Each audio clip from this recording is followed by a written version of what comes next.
नमस्कार प्यारे दर्शकों, आज हम बात करेंगे एक ऐसे शेर की जिसने अपने पंजों से दुश्मनों के हौसले पस्त कर दिए। एक ऐसे महायोद्धा की जिसका नाम सुनकर ही दुश्मन कांपते थे।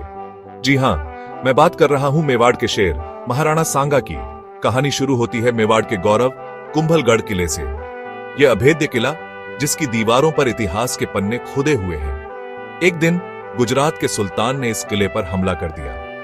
सुल्तान की सेना विशाल थी, लेकिन महाराणा सांगा की हिम्मत उससे भी बढ़ी। महाराणा सांगा मैदान में डट गए अपने वीर सैनिकों के साथ। युद्ध हुआ भयानक। महाराणा सांगा एक आंख से देख नहीं सकते थे, एक हाथ कटा हुआ था और उनके शरीर पर 80 से भी ज्यादा घाव थे, लेकिन उनका साहस अटूट।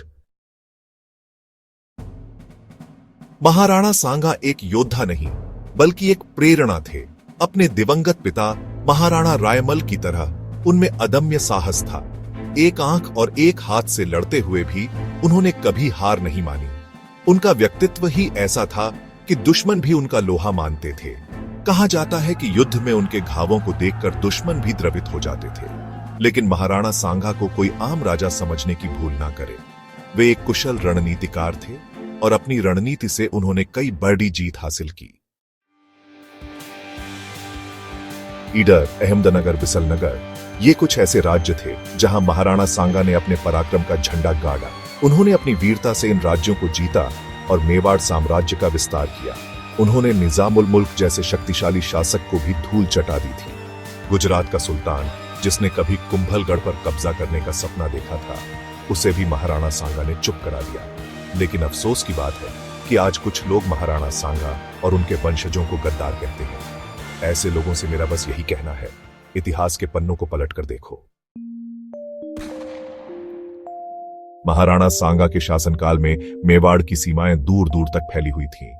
उनकी वीरता के किस्से न सिर्फ मेवाड़ बल्कि पूरे हिंदुस्तान में मशहूर थे। उन्होंने न सिर्फ अपने राज्य का विस्तार किया बल्कि उसे बाहरी आक्रमणकारियों से भी सुरक्षित रखा। उनकी वीरता और रणनीति का ही नतीजा था कि मेवाड़ उस समय एक शक्तिशाली राज्य बन गया था। लेकिन महाराणा सांगा सिर्फ एक योद्धा नहीं थे, वे एक दूरदर्शी शासक भी थे। उन्होंने अपने राज्य में कई सुधार किए और जनता के कल्याण के लिए काम किया। सेक्शन 5, कुछ राजनीति पर हाशिए पर ढकेल दिए गए मानसिक रूप से विक्षिप्त दो टेक के समाजवादी पार्टी के मंदबुद्धि नेता आज महाराणा सांगा और उनके वंशजों को गद्दार कहने का दुस्साहस करते हैं। क्या ये लोग भूल गए हैं कि महाराणा सांगा ने कैसे अपनी जान की परवाह किए बिना देश की रक्षा की? कैसे उन्होंने मुगल सम्राट बाबर से युद्ध किया, जो उस समय दुनिया के सबसे ताकतवर शासकों में से एक था। खानवा के मैदान में जहां बाबर की तोपों का सामना महाराणा सांगा के हाथी और घुड़सवारों ने किया, महाराणा सांगा ने अपना सब कुछ देश के लिए न्योछावर कर दिया। और आज हम उन्हें गद्दार कहते हैं। शर्म आनी चाहिए ऐसे लोगों को। राणा सांगा को जनता का आदर व स्नेह, कुछ लोग राजतंत्र को लोकतंत्र से तुलना करते हैं। वे कहते हैं कि राजतंत्र में जनता का कोई अधिकार नहीं होता। लेकिन मैं उनसे पूछना चाहता हूं, क्या महाराणा सांगा ने कभी अपनी प्रजा पर अत्याचार किया? क्या उन्होंने कभी अपने लोगों के हितों की अनदेखी की? नहीं, क्योंकि एक सच्चा राजा वही होता है जो अपनी प्रजा को अपना परिवार समझे। और महाराणा सांगा एक सच्चे राजा थे। लोकतंत्र में नेता बदलते रहते हैं, लेकिन एक राजा अपने राज्य के साथ हमेशा जुड़ा रहता है। गौरव व शौर्य से लिखा इतिहास। महाराणा सांगा की कहानी सिर्फ एक कहानी नहीं है, बल्कि एक प्रेरणा है। यह कहानी हमें सिखाती है कि साहस, दृढ़ता और देशभक्ति का क्या अर्थ होता है। उनका जीवन हमें याद दिलाता है कि मुश्किलें कितनी भी बड़ी क्यों ना हो, हमें कभी हार नहीं माननी चाहिए। हमें उन जैसे वीरों पर गर्व होना चाहिए जिन्होंने अपना सर्वस्व देश के लिए न्योछावर कर दिया। मेवाड़ की अदम्य शूरवीरता, महाराणा सांगा की वीरता और बलिदान आज भी मेवाड़ की माटी में जिंदा है। उनके नाम से आज भी दुश्मन थर थर कांपते हैं और वीरों को प्रेरणा मिलती है। उनका जीवन एक मिसाल है कि कैसे एक योद्धा, एक राजा और एक इंसान को अपने कर्तव्यों का पालन करना चाहिए। आज जरूरत है हमें महाराणा सांगा के आदर्शों को अपनाने की।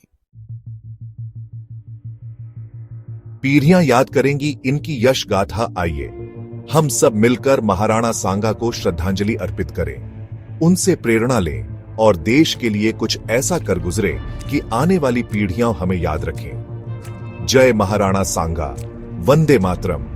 भारतीय इतिहास के अनछुए पहलुओं को उजागर करने के लिए professor Shashi Bhushan Tyagi patriots forum के मंच से बहुत समय से प्रयासरत हैं। यह संस्था गौरवशाली भारतीय संस्कृति, धरोहर व इतिहास को सही संदर्भों व तथ्यों के साथ प्रस्तुत करती है। साथ ही जनसंख्या असंतुलन से होने वाले खतरों से भी भारतीयों को सचेत करती है।